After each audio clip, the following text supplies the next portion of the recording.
देख रहे हैं सक्षम भारत टीव्ही। प्रेसमध्ये उपस्थित भारतीय जनता पक्षाचे प्रदेशाचे उपाध्यक्ष हे आपल्यासोबत संवाद साधणार।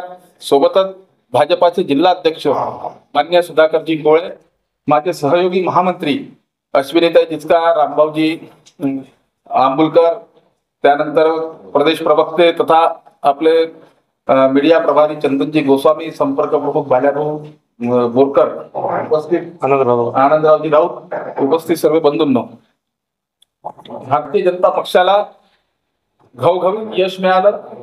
नितीनजी, देवेंद्रजी आणि चंद्रशेखरजी बावनकुळे यांच्या नेतृत्वामध्ये 132 सीटा भारतीय जनता पक्षाच्या आल्या।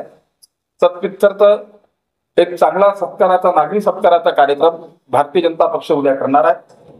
त्यासाठी संबंधित संवाद, त्या विषयावरनं संवाद आपल्यासोबत माननीय प्रदेशाचे अध्यक्ष संजयजी भेंडे हे आपल्यासोबत संवाद साधणार।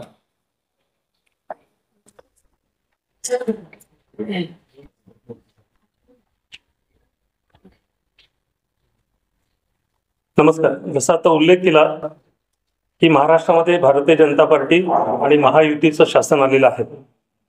निवडणुकीपूर्वी अनेक गोष्टी होत्या, शासन कोणाचं येणार, पण निकाल लागला, भारतीय जनता पार्टीचे 132 आमदार निवडून आले आणि महायुतीचं सरकार झालंय।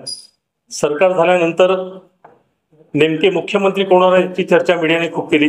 मुख्यमंत्री आणि उपमुख्यमंत्री देखील निश्चित झाले।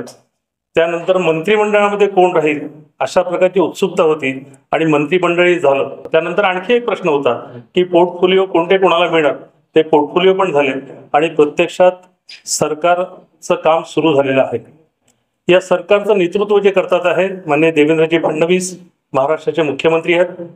विदर्भातनं 36 आमदार भारतीय जनता पार्टीचे निवडून आले, त्यातले 4 मंत्री झाले, माननीय चंद्रशेखरजी बावनकुळे, माननीय अशोकजी उईके, माननीय आकाश पुणकर आणि वर्धेचे आमदार माननीय पंकज भोयर राज्यमंत्री म्हणून त्यांनी पदभार सांभाळलेला आहे।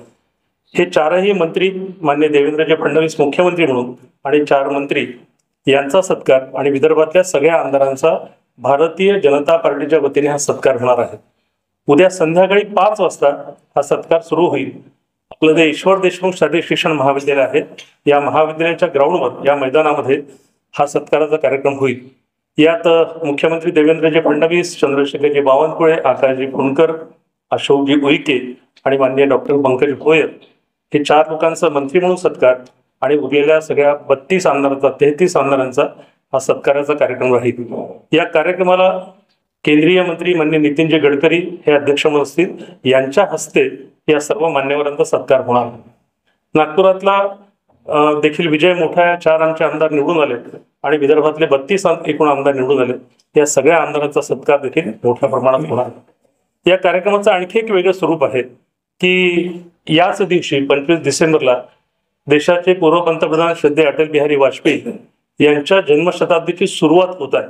म्हणून याच कार्यक्रमात जन्मशताब्दीचा प्रारंभ श्रद्धेय अटल बिहारी वाजपेयींचा या कार्यक्रमात सुरुवातीला होईल। या कार्यक्रमाच्या स्वरूपामध्ये असं आपण केलेलं आहे की अटल बिहारी वाजपेयी हे कवी होते, त्यांच्याच कवितांचं मराठी ट्रान्सलेशन केलं गेलेलं आहे आणि काही हिंदी, असे जवळपास 4 गाण्यांचे कार्यक्रम, 4 गाणे त्यात राहतील, त्याचा कार्यक्रम होईल। आणि 23 मिनिटाचं एक बॅले नृत्य आहे। अटलजींच्या कवितांच्या आधारावरती 50 नृत्यांगणा या कवितांच्यावरती आपलं नृत्य सादर करतील। हा जवळजवळ 50-55 मिनिटाचा हा सांस्कृतिक कार्यक्रम असेल आणि यानंतर माननीय देवेंद्रजीचा सत्कार नितीनजीच्या हस्ते होईल आणि बाकी मंत्री आणि आमदारांचा सत्कार होईल। साधारणपणे हा मोठा विजय भारतीय जनता पार्टीच्या कार्यकर्त्यांनी अतिशय परिश्रमपूर्वक हा विजय मिळवलेला आहे। आम्ही सगळ्यांनी बघितलं, आपल्या सगळ्यांना कल्पना आहे की लोकसभेमध्ये आम्हाला यश कमी मिळालं, याच्या कारणांचा शोध घेत आमचा प्रत्येक कार्यकर्ता, ग्राउंडवरचा कार्यकर्ता हा कामात यावा म्हणून मागच्या 3-4 महिन्यापासून लोकसभेच्या निवडणुकीनंतर लगेच आम्ही प्रयत्नपूर्वक हे केलं आणि याचा मोठा विजय आम्हाला महाराष्ट्रामध्ये मिळाला आणि याचा आनंद म्हणून नागपूर महानगर आणि जिल्हा भारतीय जनता पार्टी या दोन्हींच्या संयुक्त विद्यमाने हा कार्यक्रम होणार आहे। या कार्यक्रमात जनतेने मोठ्या संख्येत यावं। आमचे सगळे कार्यकर्ते म्हणजे बूथ प्रमुख, वार्डाचा संयोजक असेल तो, शक्ती केंद्र प्रमुख, वार्डाचे अध्यक्ष आणि आमच्या 4ही मंडळाच्या कार्यकारिण्या या कार्यक्रमात त्यांनी उपस्थित राहावं। काही नागपूरच्या काही सामाजिक संस्था आहेत या संस्था देखील मान्य देवेंद्रजीचं आणि मंत्र्यांचं स्वागत कार्यक्रमाच्या नंतर करणार आहे. पण साधारणपणे 1 तासाचा सांस्कृतिक कार्यक्रम माननीय नितीनजीच्या हस्ते देवेंद्रजी आणि मंत्र्यांचा आणि आमदारांचा सत्कार असं एकूण कार्यक्रमाचं स्वरूप आहे. या कार्यक्रमाला आपल्या माध्यमातून जनतेने यावं आणि कार्यकर्त्यांनी यावं म्हणून विनंती करण्याकरता आजची ही पत्रकार परिषद आहे. सक्षम भारत टीवी को अगर आपने सब्सक्राइब नहीं किया है तो अभी तुरंत आप सब्सक्राइब कर बेल आइकन को ऑन करें ताकि हम बने रहे हमेशा आपके साथ. धन्यवाद.